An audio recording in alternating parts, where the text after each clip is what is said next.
বন্ধুরা দেখো, একটা ডালের বড়া করে আমি রসা করব।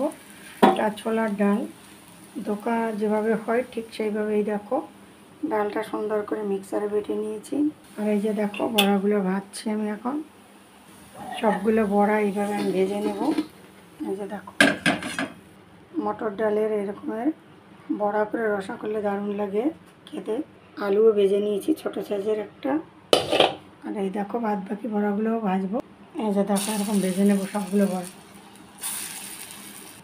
আর এখানে দেখো আদা, জিরে, লঙ্কা, টমেটো সব কিছু, যেহেতু নিরামিষ হবে একটু টক দিয়ে দেবো।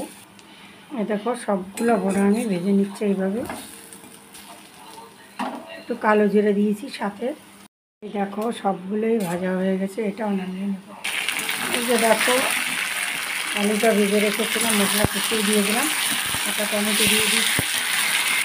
অনেকেই বলো আমাদের নিরামিষ রেসিপি দেখো দিদিভাই, তো আমি এই দেখো আজকে নিরামিষ, এর আগেও দিয়েছি, আজকে আমি আমাদের ছোলার ডালের বড়া করে রসা দেখাচ্ছি। আদা, জিরে, লঙ্কা সব কিছু দিয়ে কষিয়ে নিলাম টমেটো দিয়ে। আর এখানে টক দিয়ে দেবো, ভিজিয়ে নামিয়ে নেবো, যেহেতু নিরামিষ। গরম মশলা দিয়ে দেবো, দিয়ে কষিয়ে নেবো একটু ভালো করে, তারপরে জল দেবো। জলটা দিয়ে দেবো পরে, আর একটু এটা কষিয়ে নেব, কারণ জলটা পরিমাণ মতো রাখতে হবে, ডালের বড়াতে ঝোল টেনে যায়। বড়াগুলো এখন ছেড়ে দেবো বন্ধুরা। দেখো সবগুলো বড়া এখন ছেড়ে দিলাম।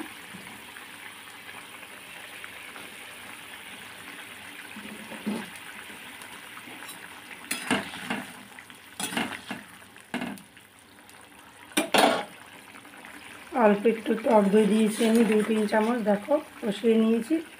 আর ভাজা জিরের গুঁড়ো আর 2 চামচ দিই, আর 1/2 চামচ গরম মশলার গুঁড়ো। দারুণ হয়েছে দেখো। নিরামিষের দিন তোমরা এরকম একটা রেসিপি থাকলে আর কিছু লাগবে না। আর সঙ্গে কিছু বড়া মুচমুচে করে ভেজে নিয়েছি, রসা হবে আর বড়া ভাজা। পকোড়াও বলতে পারো বা বড়া ডালের। এই যে বন্ধুরা দেখো ছোলার ডাল দিয়ে কত সুন্দর হয়েছে ডালনাটা বা রসা, কত সুন্দর। দেখো এরকম এক পদ হলেই কিন্তু খাওয়া হয়ে যায়। আর এটা খেতে কিন্তু ভীষণ দারুণ লাগে ছোলার ডালের। আমি মটর ডাল দিয়েও এর আগে করেছিলাম, তো আমি শুধু বাটিতে বেড়ে নিয়েছি আমার ছেলে খেতে দেবো তাই। ঠিক দেখো এরকম হবে নিরামিষের দিন, আর খেতে কিন্তু ভীষণ ভালো লাগে।